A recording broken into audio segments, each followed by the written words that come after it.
Everything is Awesome is part of Courts and Parts, a podcast network featuring pop culture, TV, movie, and geek podcasts. Check out some of our other shows, like TV Ate My Brain, Let's Chat with Revelin Friends, and Podstalgic at courtsandparts.com.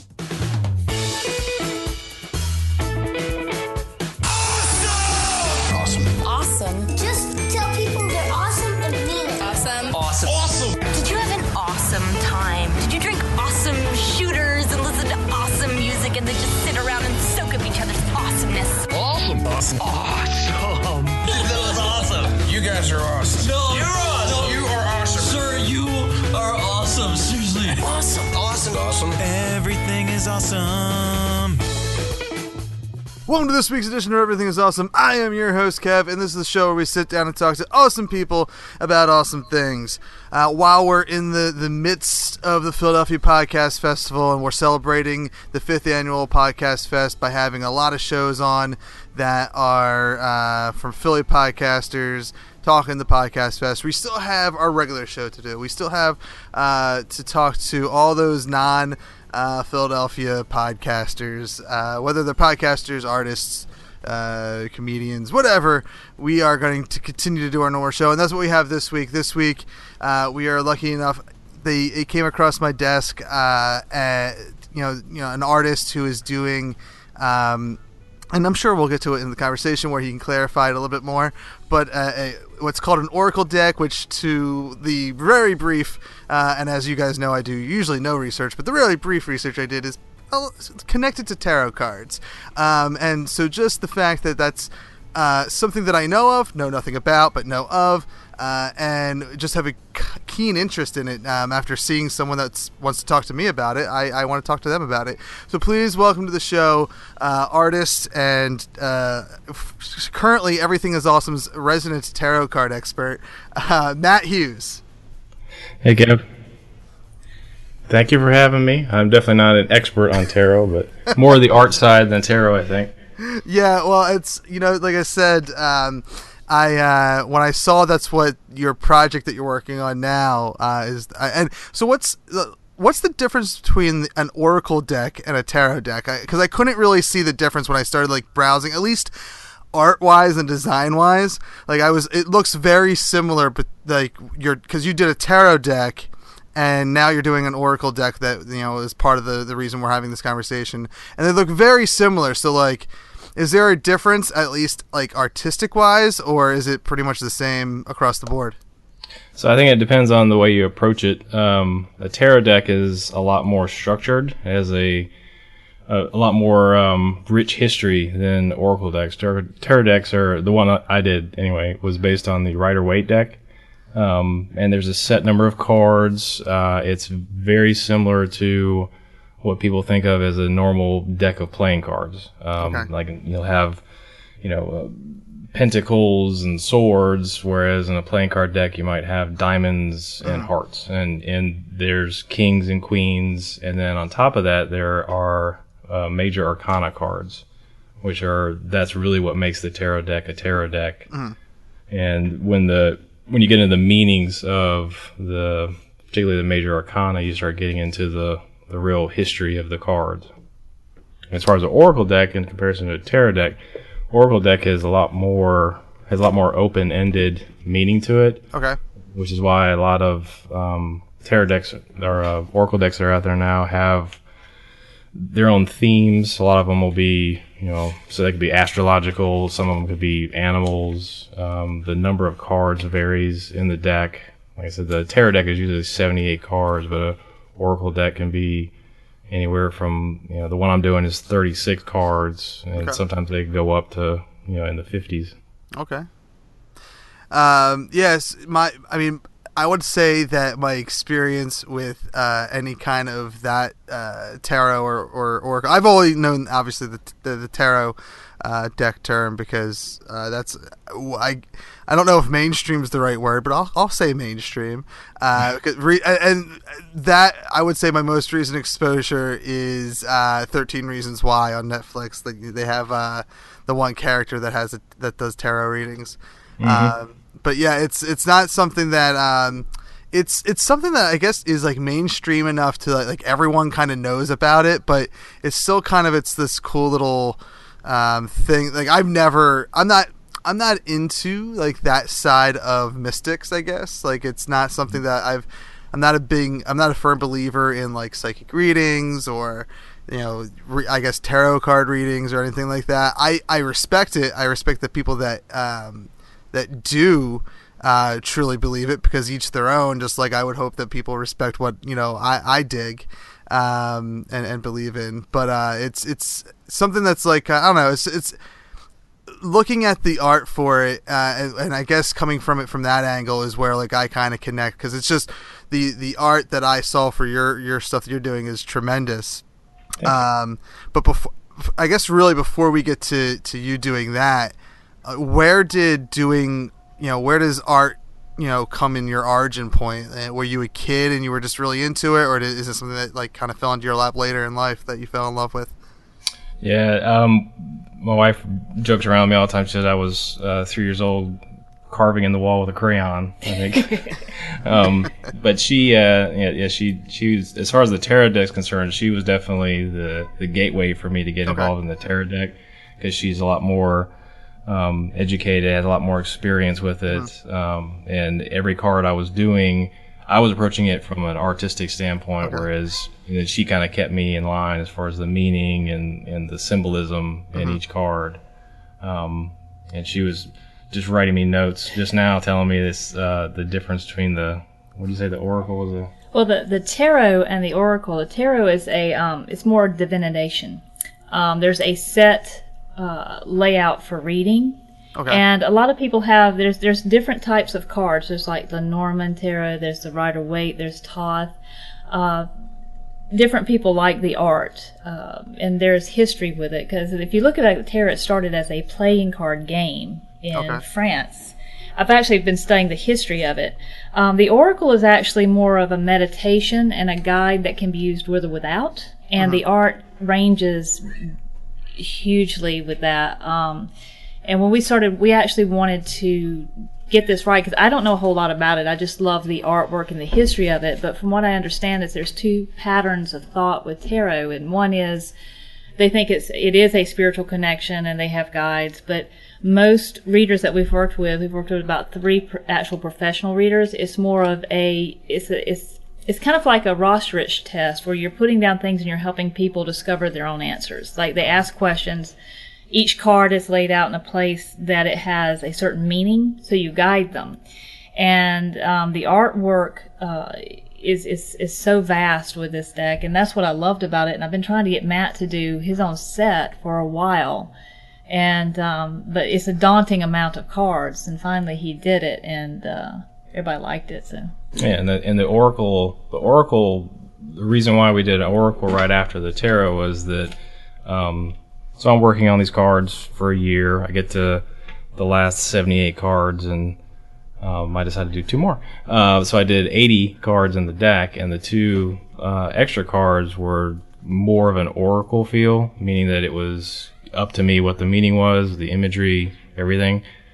So I enjoyed that a lot more than I thought I would. So then I started getting the idea of maybe doing an oracle deck, because with an oracle deck, you can approach the cards more of... from my background, which is more symbolism and Art Nouveau, so you're able to have a little bit more freedom with the cards.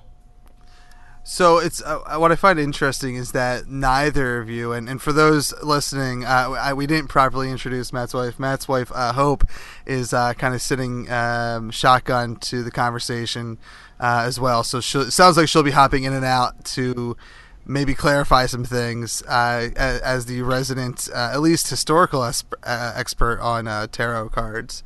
Yep. But yeah, it's actually really intriguing to me that neither of you really actually have like any kind of spiritual connection, or like know it. Like, well, maybe I shouldn't presume.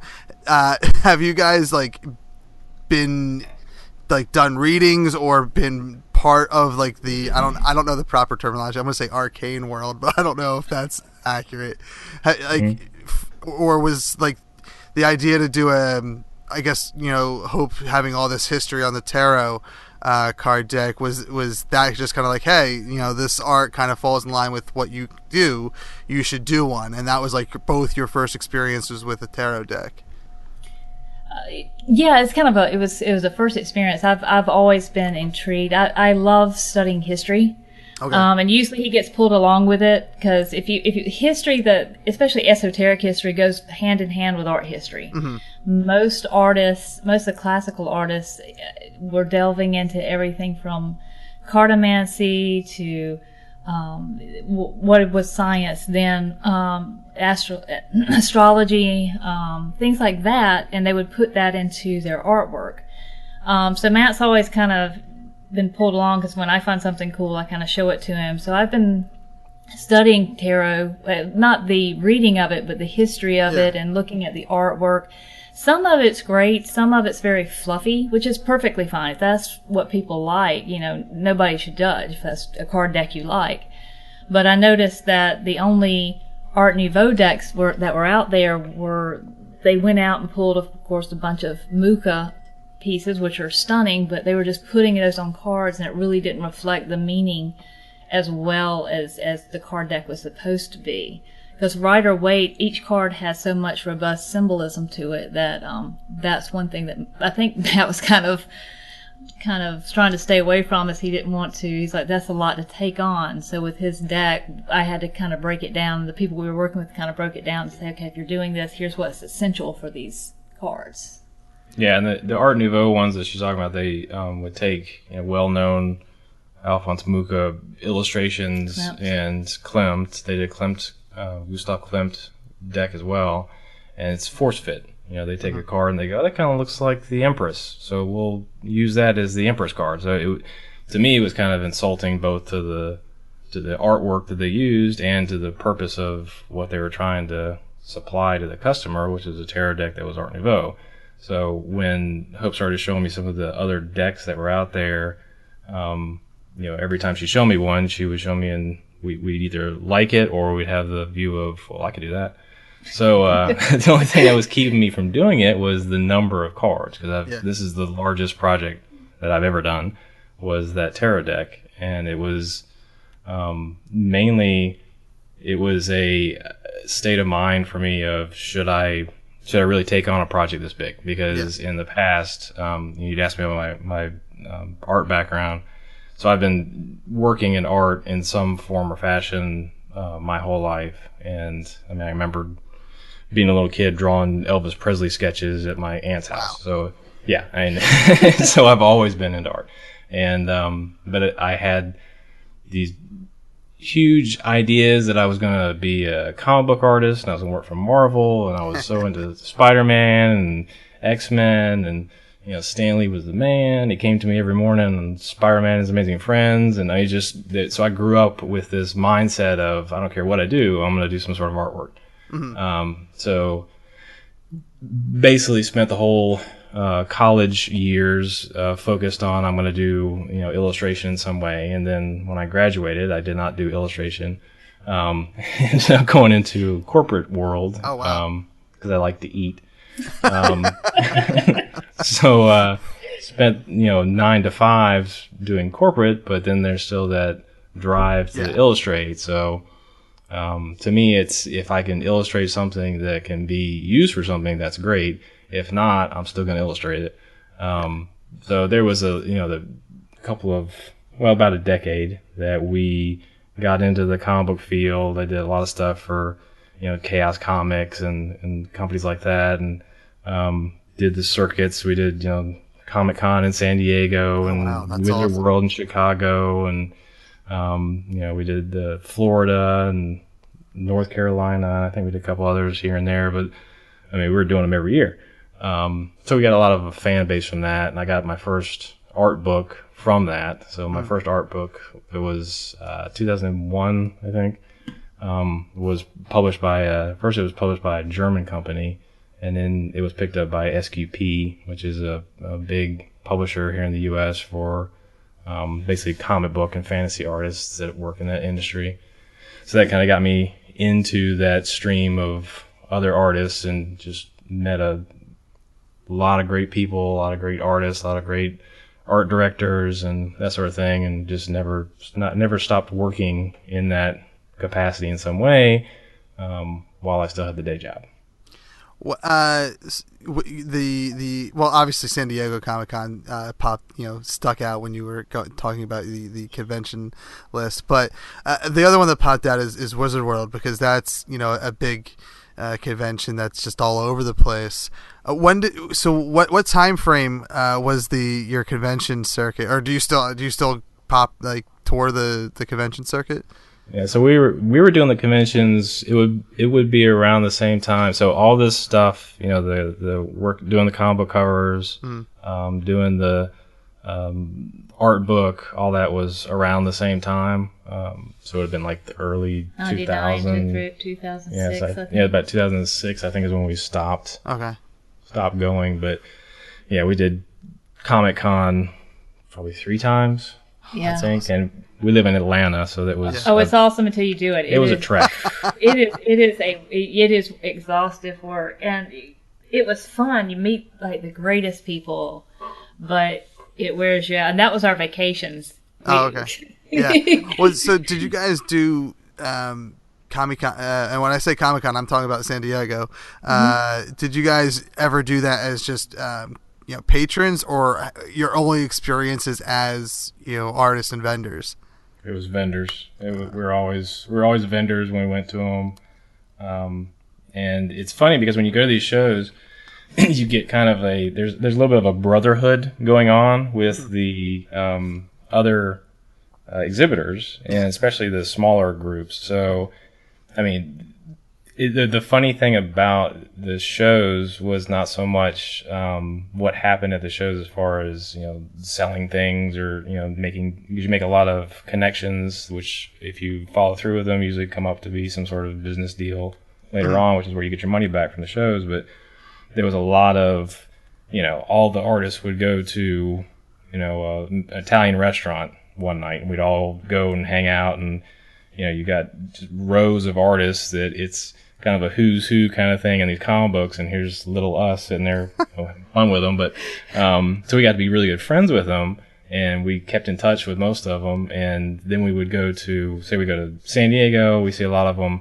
In a couple months we go to Wizard World, and there's 90% of those people that we just saw in San Diego are at Wizard World, so we do the exact same thing. So it got to be kind of like a little group of friends that you saw every time you went to the show. So that perpetuated the need to go to the shows and spend the money. But after a while you start trying to save money and cut costs, so you have to cut them out. But it started trickling down. I think MegaCon was probably my most enjoyable show, just because I'm a comic book geek. And Wizard World was really fun just because I love Chicago. But we ended up doing Dragon Con, which is here in Atlanta. Yeah, we started doing Dragon Con regularly after we stopped doing the conventions. We started doing Dragon Con every year because it's literally right down the road. So Wizard, the one I've never been to San Diego Comic-Con because as you said, that's I'm also on the East Coast with you guys. I'm in Philly, so that becomes a vacation basically if we were going to do it. And right now, my son's 5, my daughter's 3. So that turns into, really they're not going to have a good time there because they're so young. So that's more of in 10 years, I'll get the opportunity to go to that one. But Wizard World is the big Comic-Con for me because they come to Philly. That's a 4. I think Chicago and Philly are. And I've recently learned those terms because my buddy actually was an exhibitor there with his book. But they're the only 2 tier 1 cities or something that Wizard World has.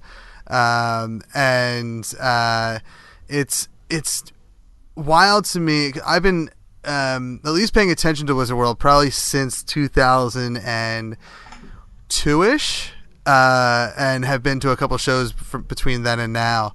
And it's amazing to me how it evolves from when I started going in 2002, it was still big. It was still you had Patrick Stewart was there and William Shatner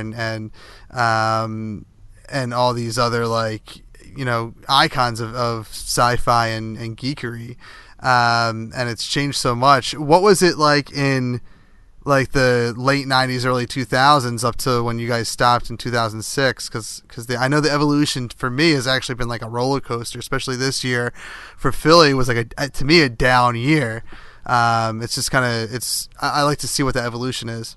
Yeah, I mean, back then it was especially with the stars that would come, you could afford to actually go up to them, talk to them, and have them sign something. And one thing that I noticed early on was this movement to start not price gouging, but like take as much money as they possibly could from a person that wanted,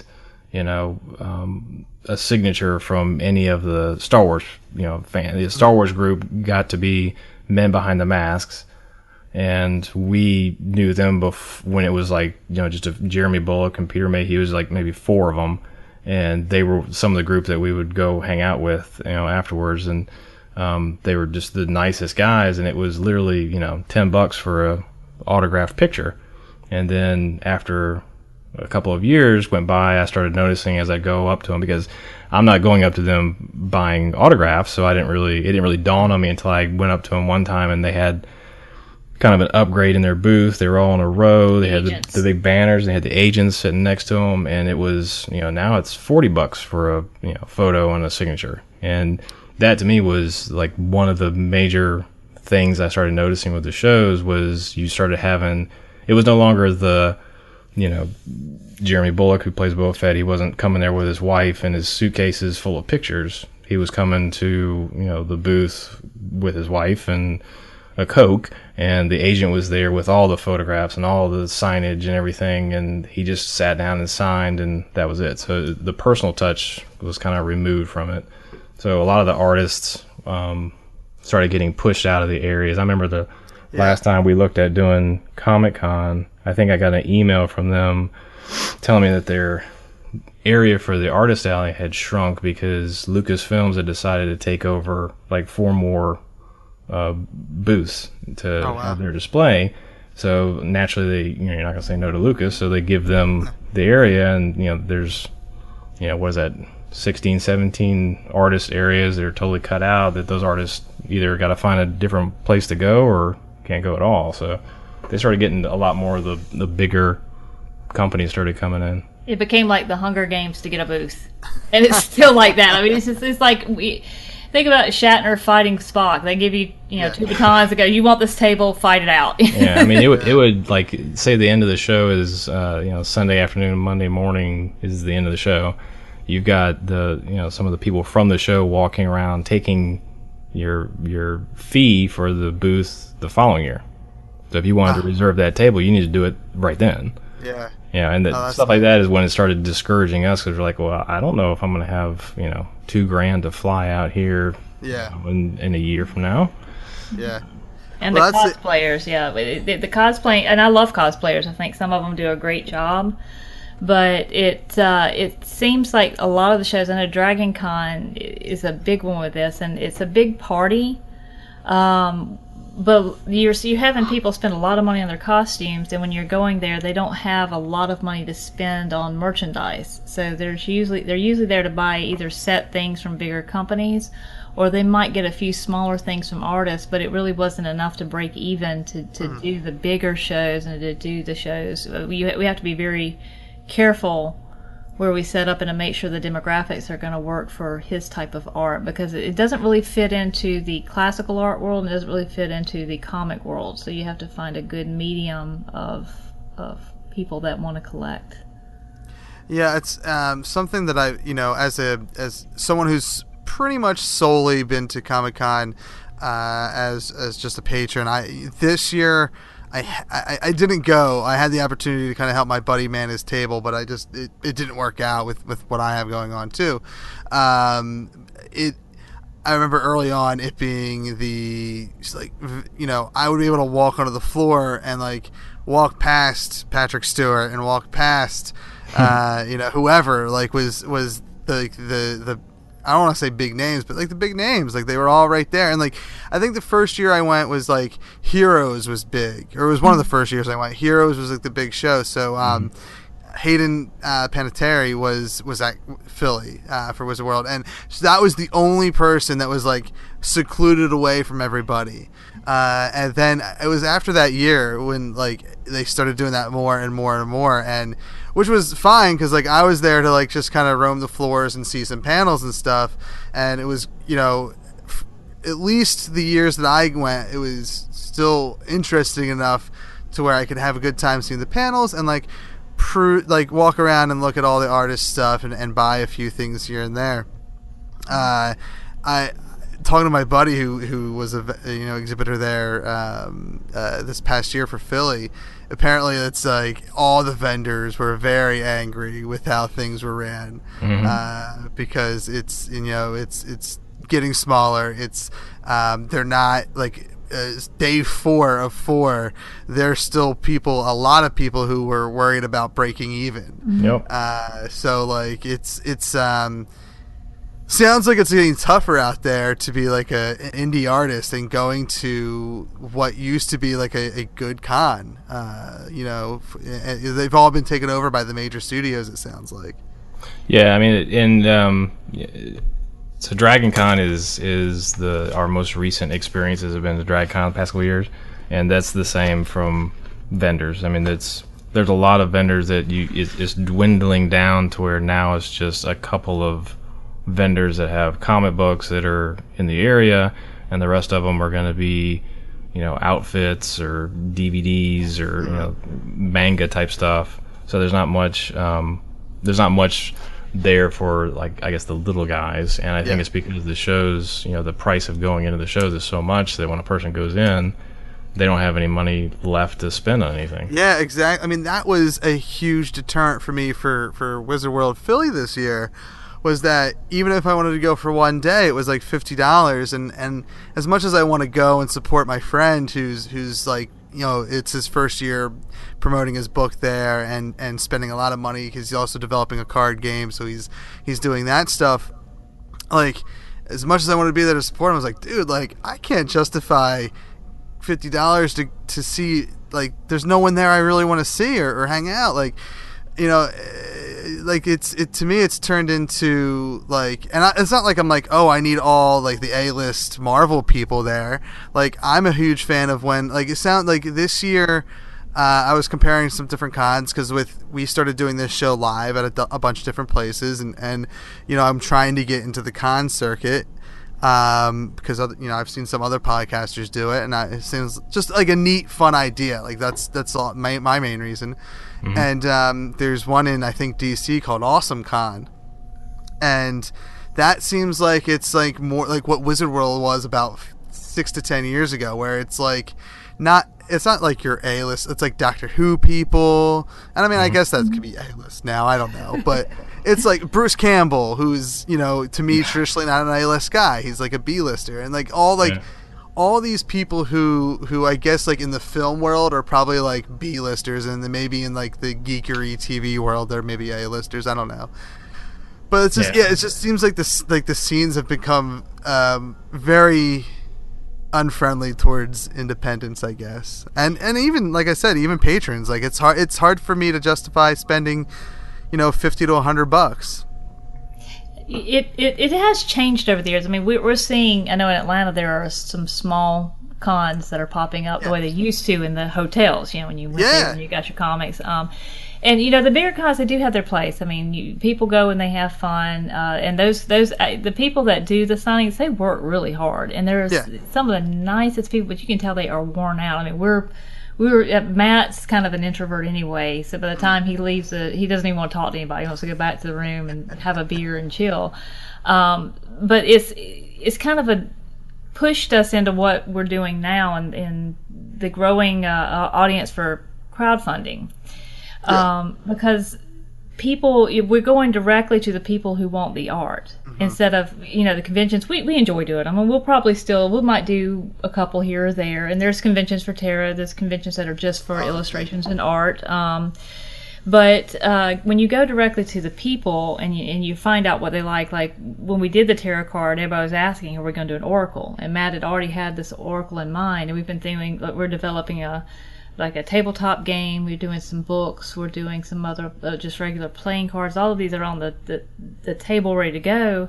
And the good thing about it is we're able to talk to the people that are actually our customers. And they have input. Like with this set, he has a group in there, and we ask people, what do you think about this card? What does this mean to you? What would you like to see?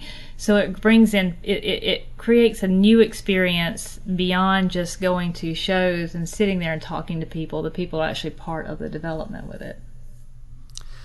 It's so in this new age of I don't know, I guess maybe the new age is not the right term for internet, but the internet, and I guess it is right to say new age for crowdfunding, has been kind of like the safe haven for you guys or for indie artists, where it's almost like the old days of like forums and stuff, where you can find a nice little community to talk about your stuff, and but this way you're direct with your customers. Exactly, that's the main thing. You get direct feedback from the end user and customer, but you're also giving them the opportunity to be a part of it. I mean, if you're a user of a certain product and you're constantly thinking, oh, I wish this was in the whatever card, well, this is your opportunity to go and tell that artist, I really would like this in there, and I'm going to help you, have a justification for it being in the card or the symbol, that sort of thing. I mean, and to an artist, that should be ideal. I mean, what artist wouldn't want feedback before they even go down the path of producing something that somebody's not going to like? And that's like with graphic novels. We're seeing a huge flux of graphic novels coming in with crowdfunding. We've funded a couple of them. But you see these people that never would have had the time of day. I mean, when we were doing it, when Matt was signing, I'm on the floor trying to get him, work with, different magazines or different things like that. And you see people pitching their stories and pitching their art only to get turned down. But this platform has enabled people to bring their stories and their art to life and to actually get it funded and put out there. And some people just break even, and some people make an obscene amount of money. So was the tarot deck your first experience with crowdfunding? So I actually done a couple of crowdfunding project campaigns before that I just failed miserably at. And I think the issue was, she hopes waving her hands at me. It's because I was doing it by myself, and I was the artist going, oh, I can do that. Here's my crowd campaign. Why aren't you contributing to my crowd campaign? Hello, my crowd campaign, And it was a big learning experience. The tarot deck was a huge learning experience, but getting up to that point, and this is to anybody that's looking into doing it, it is a fantastic platform to utilize as long as you do your research, do your homework, and the campaign, think of it as the campaign itself is the icing on the cake. Yeah. If you haven't baked the cake properly, then when you get ready to put the icing on it, you're already gonna lose. And that's the thing with these Kickstarters, is you have to have early contact with the end customer. You have to have early development with them. You have to make them aware of it, because people don't know what they want what they know, and you have to constantly remind them, especially like you said, especially with the way the world communication is now with the internet and just constant. It's like Twitter. I hate Twitter. Twitter is just people sticking their heads out their windows and shouting, and if you hear them, great, and if you don't, well, they're going to shout again in an hour. It's to me, it's just chaos, and if you don't know how to use it properly, then you're just going to get lost in the stream. Yeah, and I'm in my early 30s. I'll be 33 this year, so like I'm on that the cusp of, am I a Gen Xer or am I a millennial? And Twitter's as far I'm from like the MySpace days, which obviously failed. And Facebook has turned more into like a very personal, and I say that very loosely, but more of a at least as me as Kev, it's a very private profile that I don't, it's basically pictures of my kids and whatnot. But Twitter has turned into the one where I can go and I actually really enjoy Twitter, because it's just It's actually the easy, like, I don't know, the podcast audience seems to be there, and at least my podcast audience is there, and whatnot. But like it's I listen to guys like Jake and Amir from College Humor. They do a podcast, and they talk about how, and they're around the same age as me, but like their big following is Snapchat, and that's where like I lose social media because like I become like the scared old guy because I don't know what that means and I don't know how to Snapchat and whatnot. What does so where do you guys find the most luck in social media? Like, do you draw the line beyond Facebook or Twitter? So I utilize, and I'm coming from an art standpoint, so I try and utilize things that are visual. Yeah. So I do a lot of Instagram, Tumblr, and Facebook. Most of my communication is going to be on Facebook, just because I actually like the having the conversation. I think that's my problem with Twitter. It's probably just me not knowing exactly how to use it properly, but to me there's a lack of a platform for a conversation. Like, there's a response, but I haven't quite figured out how to get a conversation going. Mm-hmm. Whereas on Facebook, if you post something, if I post an illustration, every card that I've done for this Oracle deck, and I did for the Tarot deck too, is when I'll post the sketch for it, the line work, and I'll say, what do you think? Give me feedback, tell me now, kind of thing. And I love the feedback that I get, because a lot of people, they'll love it, or they'll kind of like it. If it was, if it had this element to it, they'd like it more. And I take all that into account. Obviously, I'm not just doing what they say, but there's a lot of it that when they say it, I'm like, oh yeah, you're right. That head is 2 times too big. But there's a lot of feedback that I'm looking for through that. I'm getting a lot more of it from Instagram. So I think Instagram is starting to pick up for me a little bit more.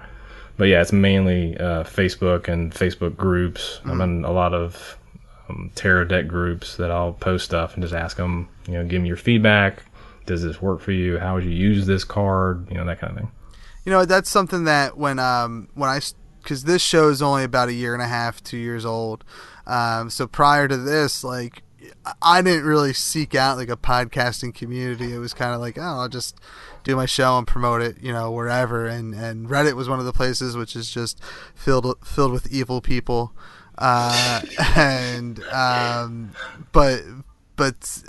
Facebook starting to do this show, like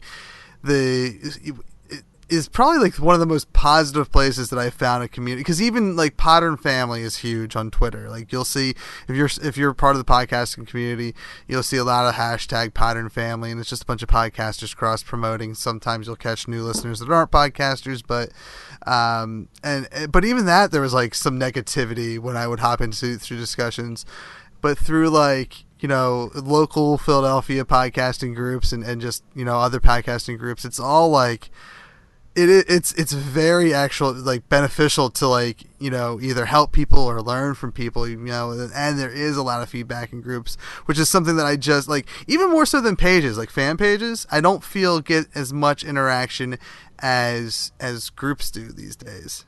Correct. Yeah, I have both my Matt Hughes page, and I have the Art of Matt Hughes. And the Art of Matt Hughes, it gets a lot of traffic, a lot of likes. I've got like, I think I'm at almost 4,000 followers right now. But you assume maybe 500 of them are actually seeing what you're posting. Yeah. But then my personal page is Matt Hughes, and I think it might be the way Facebook is set up too. But Matt Hughes page, I have a lot more interaction with people that way than I do on the Matt Hughes art page. Yeah, it's and social media is one of the hard things to, probably the hardest thing to crack when it comes to like being your own marketer. Or at least as from my point of view, as a podcast, as a guy who sits around and does a lot of creative things for free and gets no money from any of it.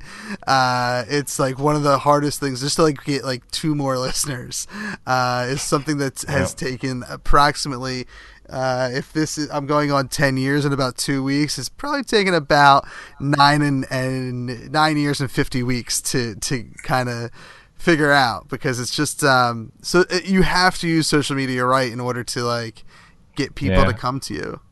Well, that and another thing I've noticed. So with the tarot project, it was worldwide. Mm-hmm. So I had a lot of communication with people just all over the world, and it didn't really dawn on me until that campaign, and then going into this Oracle deck, that when you post things to social media, particularly Facebook, you have to keep in mind, if I post something at 9 p.m. at night here in Atlanta, at 9 a.m. in the morning in China, someone is seeing my post. Yeah.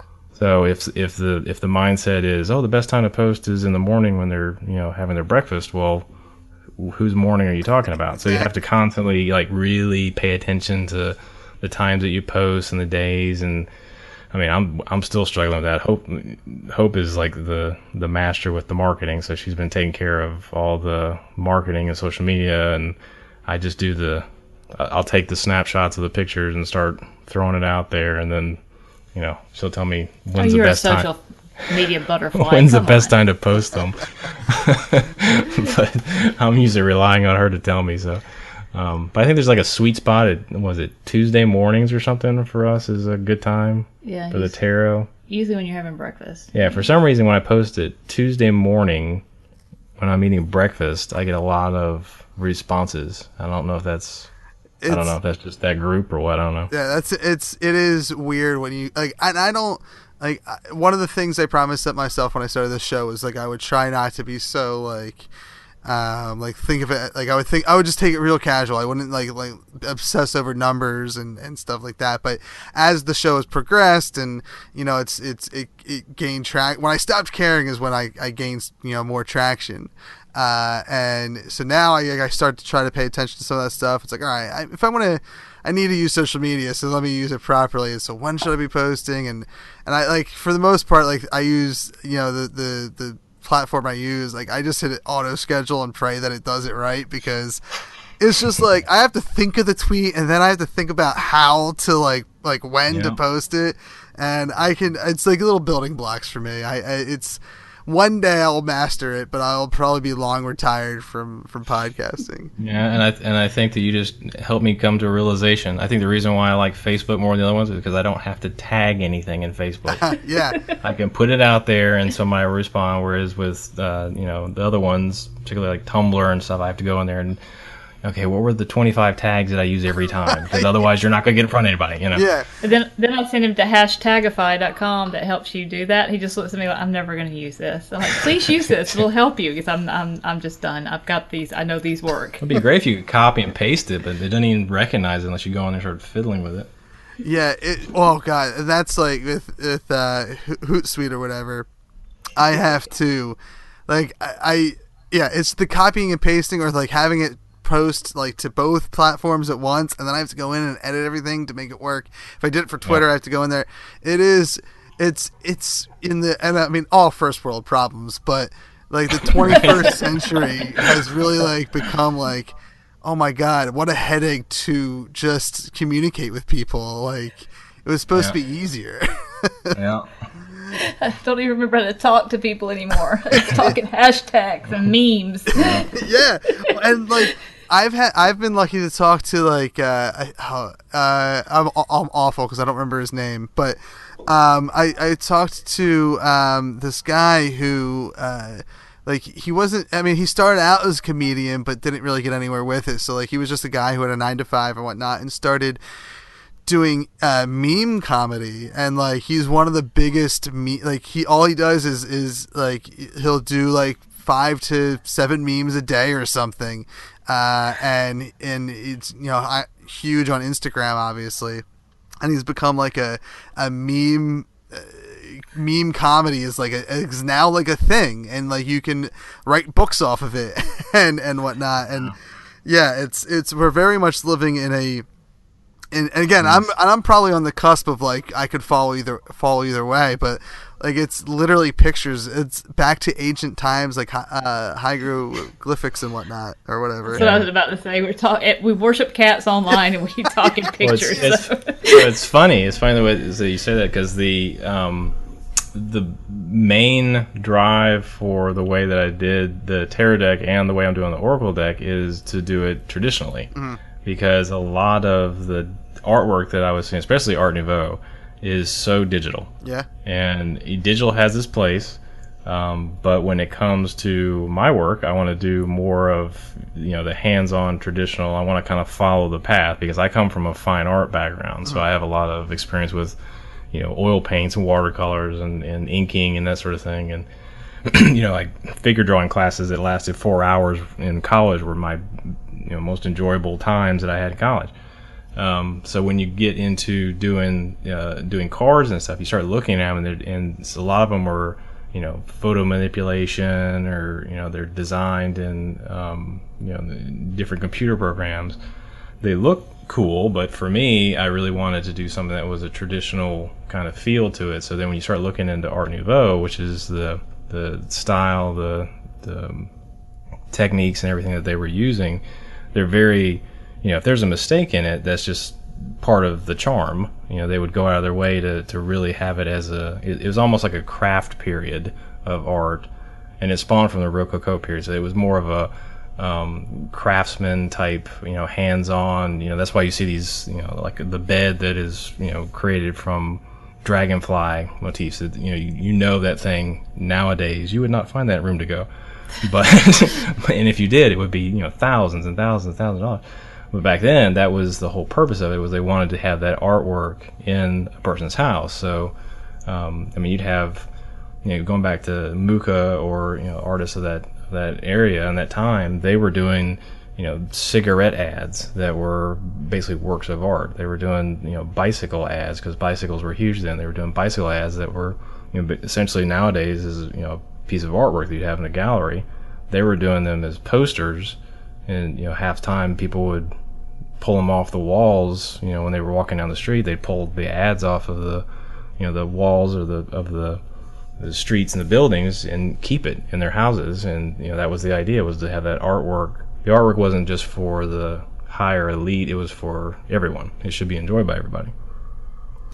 Century Guild was more the furniture that you see, that a lot of people see, the architecture and the furniture was meant to be more, if they wanted to return to a high craft, if people were doing things by hand, it wasn't mass produced, and if they wanted to have something where everybody could appreciate the time and the skill. The furniture movement, like Macintosh, it was the furniture movement. The artist that started his group, his name was Macintosh.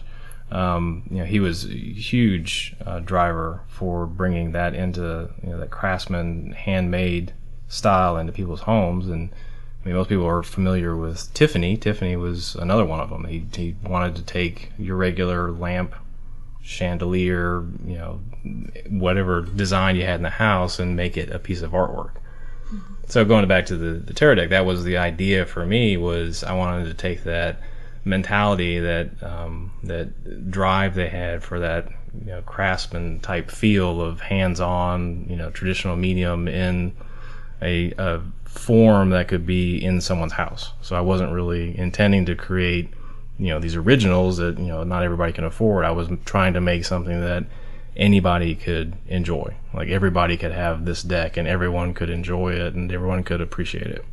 Well, and that's when I, browsing through the art, when I was doing the least amount of research that I could do to try to, not make myself a liar when I say I do no research. It was, I'm not a tarot guy. I'm not necessarily like an art guy. Like when I read a comic book, for instance, it's rarely for the art. I'm more of a story guy. I'm more of a word guy. I can very much appreciate, art and whatnot. And that's, browsing through your art, it was, stuff that like me as the probably complete opposite of your normal, clientele or fan base. Like I'm able to sit there and look at it and appreciate it and enjoy it, because it's I don't know. For me, it's all about, because when you mentioning like art, and what type of art do you do? So the style is Art Nouveau. Okay, Art Nouveau. I just want to make sure I was pronouncing it correct. Like, Right. For me, is all art. It's like all, and it sounds terrible, but that's just a guy who, like, I can barely draw a stick figure. So, like, that's the kind of guy you're talking to art wise. I'm more of I can appreciate it, but it's like it's all. And this is probably like making your skin crawl, but it's all art to me. Like, it's all the same thing to me. And, I don't know any difference in styles. It's probably because I'm also tone deaf when it comes to music, so I'm probably visually deaf as well when it comes to art. But it's for me, it's like as long as it's like, oh man, that looks really good. That's usually what.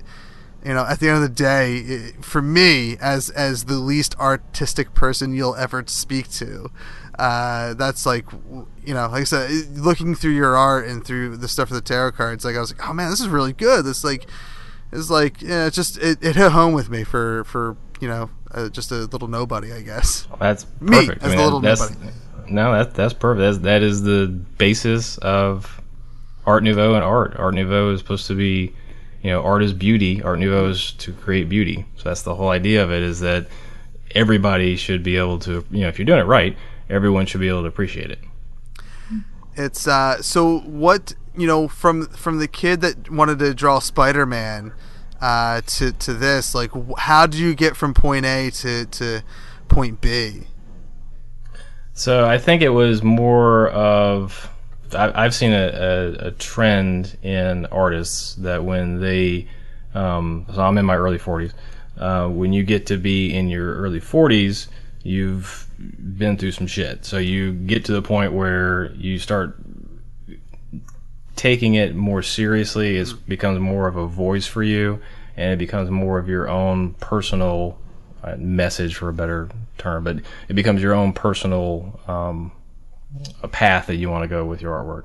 So I think that if you look at my artwork, especially, like we were talking about the book, so when I started doing the conventions, one of the reasons why we left the convention circuit was I was doing basically fantasy pinup. Mm-hmm. So I was doing the very, the Playboy, attractive, whatever mermaid. Yeah. And was making money at it. And then when I started getting to the point where I was like, okay, I can only draw this so many times, and now it's getting old. Yeah. And then when I didn't supply that to publishers anymore, they went for the next person that was coming up that was doing the exact same thing. So after a while, you start seeing a trend with younger artists that they're very reactive.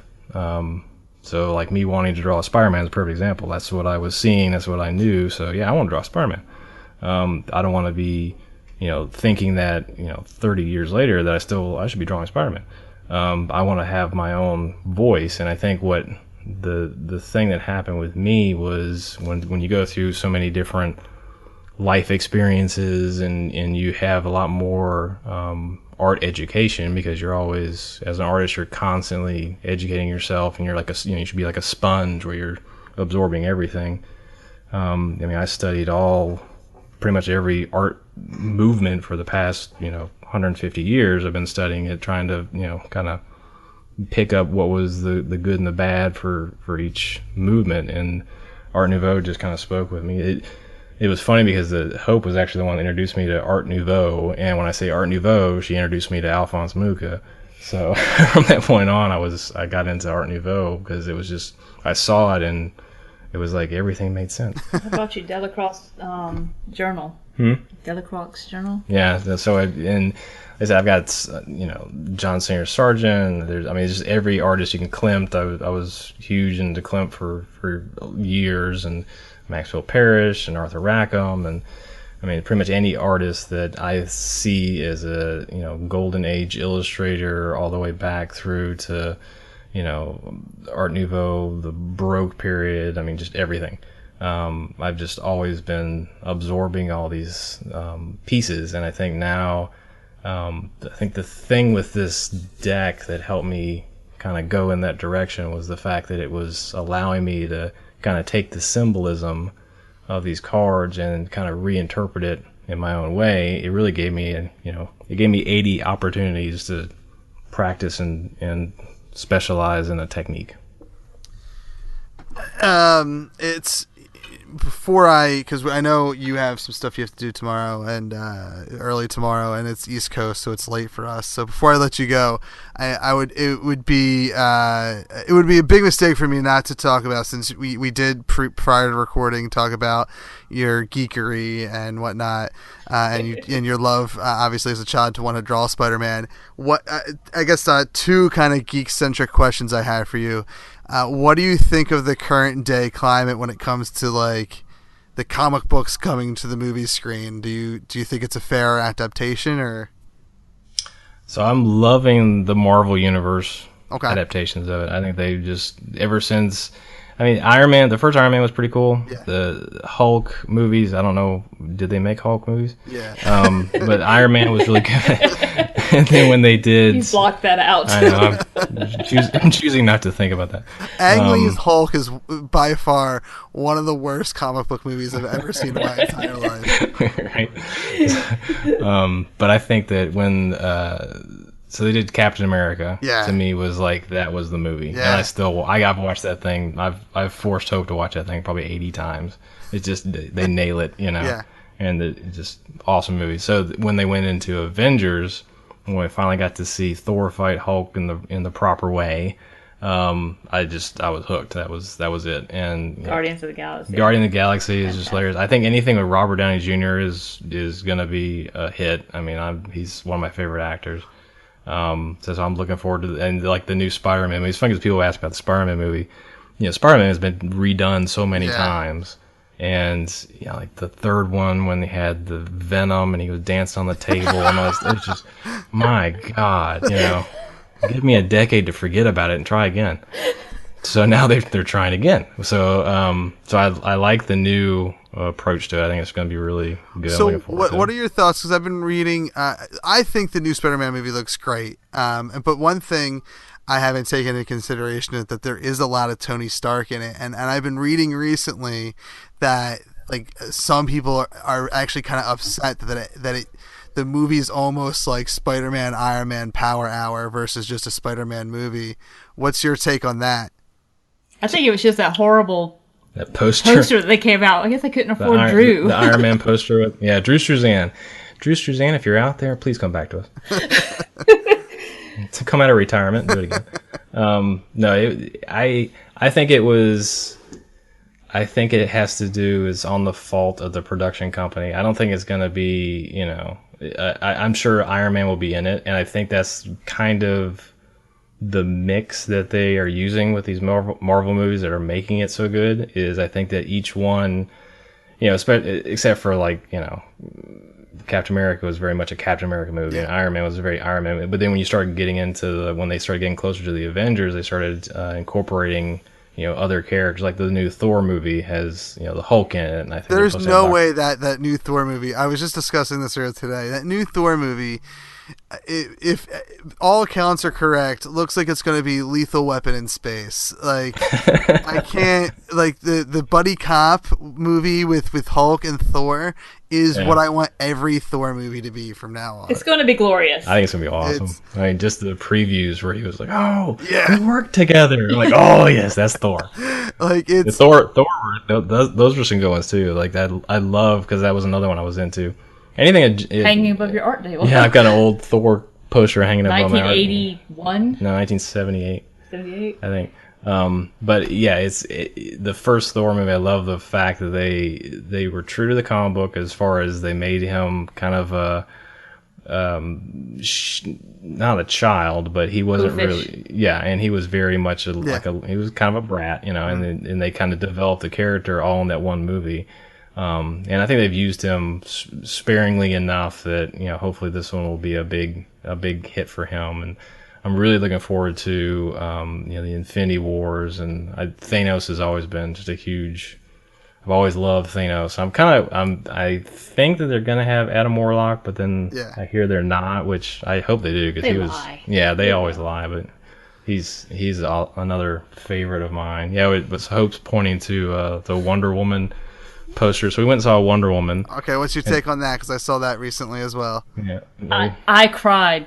I have been waiting for this for so long. I thought it had faults, But growing up, because I grew up in the in the 70s, the 80s, we didn't have our role models were kind of sparse as women, and I was really terrified that it was going to suck. In fact, Like I was the DCEU? I mean, it was after Batman versus Superman. She kind of saved the movie. I still I don't know. And Matt was terrified because like I don't want it, because he told me I'm so glad you like this. But the minute we left the movie, and I'm all emotional, I'm geared up and talked about it. He ordered the preview posters from a collector. They're the coming soon, so they're up on my wall. So now she's got like 5 Wonder Woman posters all down her wall. It's hilarious.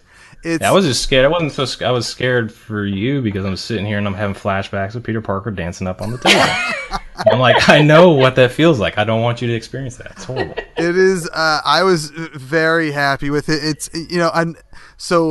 before I watched Wonder Woman, I recently was able to sit down and watch Batman vs Superman for the first time, which again I didn't see, like. I say this a lot recently because we've been talking about Wonder Woman on the last few episodes that I've recorded, and Batman versus Superman. If you can't like that, should sell me alone. If your trailer makes it so that I don't want to see that movie, like you did something wrong. Because it's A, I love Batman. B, I love Ben Affleck as Batman. Like I couldn't be happier about that. And, despite my feelings of Man of Steel, like, which I was not a fan of, I was like, I can get behind Batman versus Superman. Like two of the greatest superheroes punching each other in the face is fantastic. And I like the trailer did everything that it wasn't supposed to do, and that was keep me home. And I was able to watch that movie with such low expectations that I was actually like, I mean, it's I'll watch it. The director's cut. Did you see the director's cut, the extended cut? No, I watched whatever was on HBO. So no, watch the director's cut because the regular one was kind of unwatchable, like a giant video game that they had vomited up on the screen. It was so hard to watch. Yes. The director's cut was actually tolerable. The director's cut was good because they had a lot more Wonder Woman in it, and they had a lot more development of the story, and to the point where because we saw it in the theater. And we saw it again. We're like, oh yeah, it's extended. Well, it's kind of better. Well, it's kind of it has extra scenes. We'll watch it.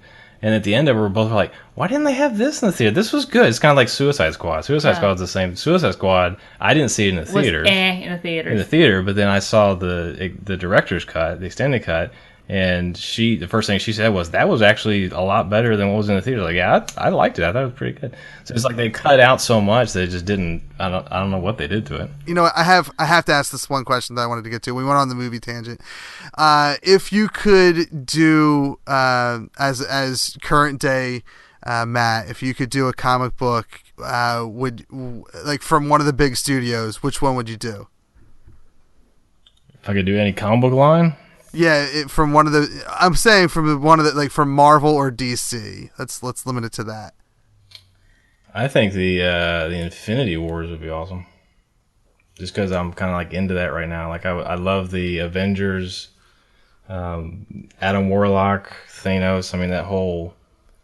I was very much into the Spider-Man, the early Spider-Mans when I was getting into it, and then I started getting into the darker stuff, and then now I think I would love to do something with that. I think it would be really fun. Yeah, I feel like that's every kid's kind of project. Like I think wrote a blog a couple of years ago, like describing like I think every kind of, at least from a boy's point of view or a male's point of view, like our kind of like the comic book heroes we look up to, and everyone kind of starts at Spider-Man, and like I would say a majority of us kind of end up somewhere around Batman at some point, because it's almost, they are kind of like the opposites, like lighthearted to grim, broody and stuff. That's kind of darker in the light and whatnot. Yep. Spider-Man's the gateway drug. For me, it was Spider-Man and the X-Men. It was the 90s. I mean, I'm sure I probably read the comics beforehand, but like my earliest memory of anything comic book related is two things coincide together. It's the old school Marvel trading cards. From the, I assume, 90s that had like their stats on the back and whatnot, and the 90s animated series for Spider-Man and X-Men. Yep, they were my gateways. Yep. Yeah, I mean, I can remember being a kid and going to Dragon Con, and my brother took me to Dragon Con, and we waited in line. I had a couple of X-Men comic books, and I waited in line for John Byrne to sign them, and he finally got there, and it was just the biggest. It was the biggest trip for me to meet him and have him sign them. And then 5 years later, I'm standing in line with some Spider-Man comic books, and I meet Todd McFarlane. Oh, that's awesome. And the first thing he tells me is, if you want to make money, do not get in effing comic books. You know, I mean, he was very, very to the point about it. And he was awesome. I mean, I really enjoyed talking with him. But he had just started doing Spider-Man, and it was at a comic book shop in Greenville, I think. And he was sitting at a table, and I walked over with my portfolio, you know, I'm like, you know, junior high kid, and I'm walking up to him with my little portfolio, and I lay it out in front of him. He flips through 2 pages and then folds it closed. And I'm like, you don't like my stuff? And immediately starts telling me, so what do you want to do with your life? I was like, I want to draw comic books. I want to draw Spider-Man. Why? Because I like Spider-Man. But why? I don't know. It seems like it'd be a fun job. Okay. Do you want to make any kind of money? Yeah. All right. If you want to make money, don't get into effing comic books. You know, I'm like, okay. And he goes this big long thing about they don't pay you and they work you to death. I mean, just all this stuff. You know, this comes a guy that spent $1 million buying a home run baseball one time. So he did well for himself. But yeah, it was just he told me that. I remember him. I specifically remember the conversation. I remember the conversation, and I remember going home, the way back home, because it was like an hour drive going back home. And I'm thinking, what am I going to do with my life now? You know, I'm already 15 years old. What am I going to do? You know, and you still have that rejection letter from Marvel. And I have a rejection letter from Marvel. Yeah, I sent. You're like 8. Yeah, I sent in my stuff. My mom was like, yeah, you should send in some stuff to Marvel and let them look at it. You know, Marvel Comics, of course, New York City. You know. Yeah. So she sends it in for me, and this is back when they used stamps, and so she sends it in for me. And it was literally just like I drew Wolverine, I drew the Hulk, and just stuff like that. And I'm sure there was an Elvis in there somewhere. But so then months and months and months went by, and I heard nothing, After a while, I honestly started forgetting about it. And then she says, I got something to show you. I know you're going to be upset, but I've been kind of reluctant, thinking if I should show it to you or not. And I was like, okay, what is it? So she gives me the letter, and it's a letter of rejection from Marvel. They thought I was applying for a job. And so I'm like, I wasn't applying for a job. I wanted feedback, But so she's like, oh, you're not upset? I was like, no, I'm not upset. I didn't want a job. I'm too young. That's awesome. Yeah, so I still have the letter, and what was so cool about the letter was, and I can't remember who signed it, but it was it was some executive, whatever, probably secretary signed it, but the stationery had this really cool Spider-Man illustration on it. And I thought that was just so cool that there's this official letter from Marvel Comics telling me that I'm not good enough with Spider-Man on it. It's just, you can't get better than that, That's pretty cool. That's like, do you have that like hanging somewhere? No, I need to. God, that would be like definitely something that I would have to have like on my wall. Weird if I was. Well, I got a letter from Steve Ditko too. I'm gonna sign. Have that hanging next to each other on the wall. That's awesome. Remind me. So cool. All right, so before we officially let you go, the whole point of this conversation was your new Oracle deck that you're working on. So give us some information about that, where people can find it on Kickstarter and help support the creation of that. Yes, so I off the feet of the tarot deck that I just finished, I'm doing an Oracle deck that's in the same style as the tarot deck. So the whole idea of it is that they're supposed to be similar veins, similar style, and it also has gold leafing. It's 36 cards, but it's done in the Art Nouveau style. And you can go to either matthughesart.com, or you can go to our publishing site, which is etherealvisionspub.com, and we have links to it on both. Or you can find me on Facebook, or either the Art of Matt Hughes or just Matt Hughes, not the UFC fighter. Yeah. But so the Oracle deck itself is going to be 36 cards. It's going to have probably an 80-page booklet that comes with it. It explains the cards, and it's just been a lot of fun. It's kind of given me an opportunity to I mean, like the most recent picture I did was just called The Memory. So it's so wide open for interpretation and symbolism that I'm loving it. I think it's gonna be fun. And we're working with a reader. Yeah, we have so just like the last one. With this one, we have 2 professional readers that we've been working with. One of them, we're actually hired her to help write the book. So she's gonna really dive into card spreads, how this Oracle deck can work with the tarot deck that we've done. As well as like the meanings of the cards and how they can be interpreted, when you're doing readings with, clients. It sounds, what I love about it is it sounds like it's not just creating the art for it. There's like a story behind it, and I'm a story guy. Like I need to don't have to have perfect dialogue, don't have to have perfect acting or perfect art or anything. I have to have a story with my whatever I'm ingesting. So I love that, like, it's not just, and I'm sure this is true of just tarot and Oracle in general, but first I'm really having any kind of conversation about it. So I just love that it's just, and especially since it's indie, like you're doing everything for it. It sounds really cool. Yeah, I mean, we have what they call stretch goals. If you reach a certain level over the funding, all these things can happen. And we have a stretch goal that's for a full book that goes into detail, not only of the cards and their meanings and everything, which is the normal booklet, but it also has a story that Hope is writing or can write for the cards. That is just that. It's a journey through the cards. It's an explanation of, how the cards work together in the story. No pressure. It's gonna be cool.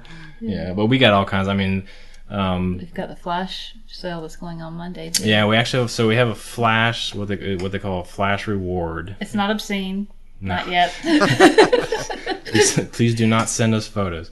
But it's a flash reward, and what those are is, so you have a campaign that lasts 30 days. You have a lull in the beginning or the middle of it. The beginning, you'll have a kind of a kick when it starts, and then you have a lull. Well, you might have like 2 reward purchases a day, and then near the end of it kicks back up because everyone's rushing around to get it before it ends. So in the meantime, while we're in the lull right now, because we've got 19 days to go, 19 days, we're doing these flash rewards. So what they are is one of them I'm posting is an original piece of artwork, the sketch that, usually the sketches I charge like $75 for the sketch. For this, it's with an Oracle deck where it's like $25. So it's really fast. These things are going to be put up on the Kickstarter. They're going to be either one of a kind, or they're going to be limited to maybe 10 or 15 copies, and then they get pulled after 3 days. So we're doing it every Monday and Thursday. Very cool. Very cool.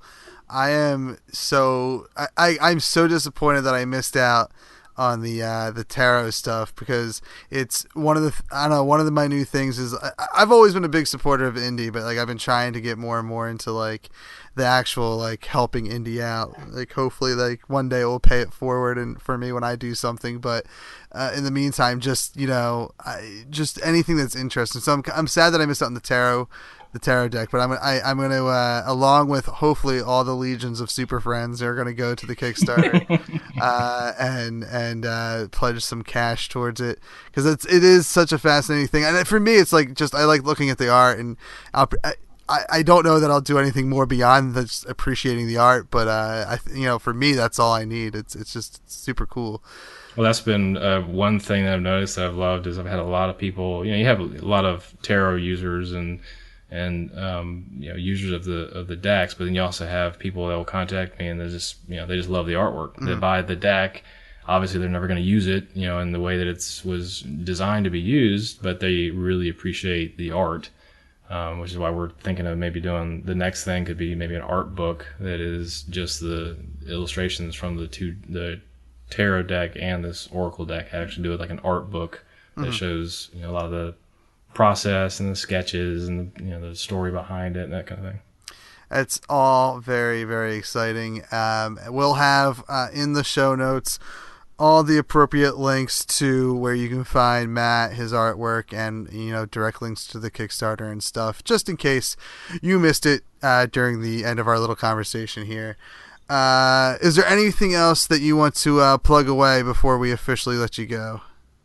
No, I just if you do find the Kickstarter, make sure you follow us, because I know right now we've got like 5 projects underway that are all lined up for the next year. I heard you drop something about tabletop, and that perked my ears. So that's something we're putting in the future. We've got 2 possibilities, and they may end up flushing out. It's something that I'm having to learn. It's learning on the fly. Yeah. But we want to put out a game that's going to be fun, easy. We want to make it to where it can be played in 2 hours. Yeah. It's going to be interesting, but it's going to be very art centric. So the game is going to be designed well. So that we may start developing on that the end of this year. So we're maybe about a year out before. I mean, we're having to find people that can actually make the pieces and help us design the board. Yeah. But I'm just a secondary I'm just the best friend of someone who's designing a game, and I have a headache about finding all that stuff. So I can only imagine once you're doing it yourself, the craziness. It's a big gamble, Yeah. It's a lot of time. Yeah.